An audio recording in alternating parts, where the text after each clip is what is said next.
Ladies and gentlemen, members of the government, dear colleagues of the opposition.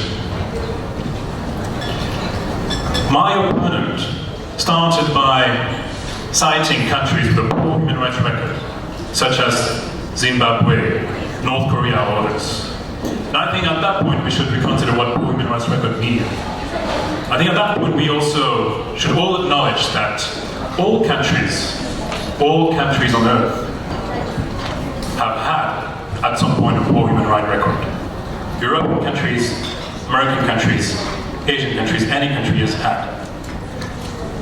With the motion we have today, that we should stop trade relations with a country that has a poor human rights record, in that case, trade relations would have been cut to all countries at some point.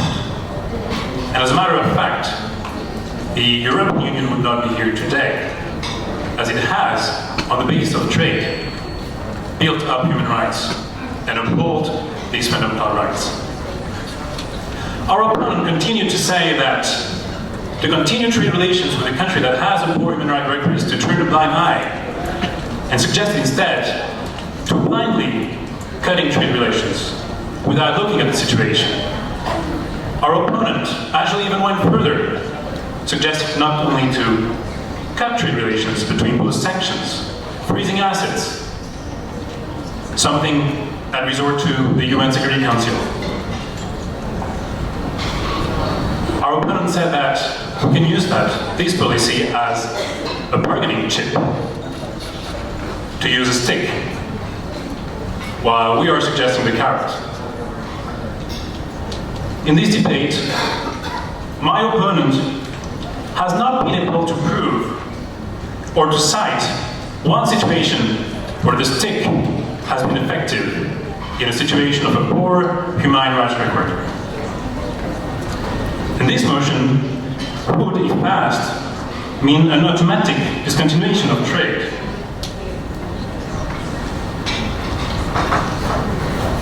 We have, on the other hand, showed and demonstrated that trade can, I say can, and doesn't necessarily lead to an improvement of human rights situation. First, as we said, and as my colleague speakers pointed out, economic growth, social development that can be achieved through trade are the basis and the cornerstones of human rights.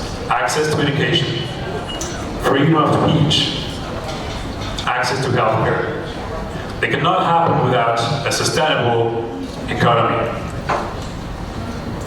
We've also shown that through trade relations, we develop a different approach with states, and we don't stay on a diplomatic level.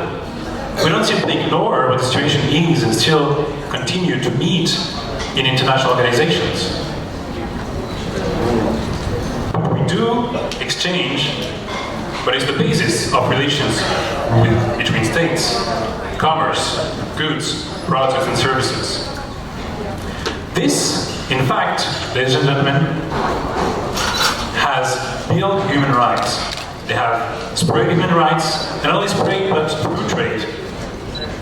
The world has taken into consideration a different approach to human rights, different approaches. It has shaped human rights. Please take your point of information. Do the benefits of trade within countries that do not respect human rights trickle down to the poor, or are they just controlled by the elite? Thank you. This is actually the question we have to ask ourselves. Does it happen this way? Well, what I say, members of the House, is that it can happen this way. And because it can happen this way, we should not automatically discontinue our trade relations with a country that has a poor human rights record. We have to look at the situation. This is the most important thing. And on that, I'd like you to imagine a country that has had ups and downs. And perhaps within the last year, it has had a deteriorating human rights situation because of a shifting government, for instance. So within 1 year, the human rights situation has seriously deteriorated. Freedom of speech is affected. impunity is on the rise, and we're even talking about extrajudicial killings, or it is in the air to impose authoritarian measures such as martial law. Now that I painted this country under a not so positive light, let me ask you one question. Should we, the House of this country, stop trade relations with this other country? Should we simply, because within 1 year, institutions or democracy has not been effective, give up and turn a blind eye? Haven't we ourselves, within our borders, been the victims and suffered of poor human rights situation? How was it at that point? Did that help us that other countries sometimes cut trade relations without trying to help us? Ladies and gentlemen, to uphold human rights cannot be to ignore a country's poor record. At the end of the day, and as I said before, we have two policies. One of the stick, one of the carrot. We've said the carrot can be effective. We proved it. The stick is a dangerous policy, especially when it is in our laws that we have to stop trade relations. I'm not saying that we should not use the stick.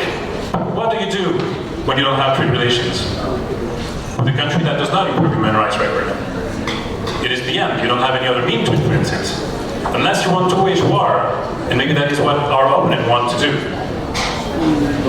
This is therefore we'd like to keep the stick and the carrot and have the possibility to cut relations and the possibility to build them towards better human rights. Thank you. Once again, we thank all the debaters. Please cross out and shake hands.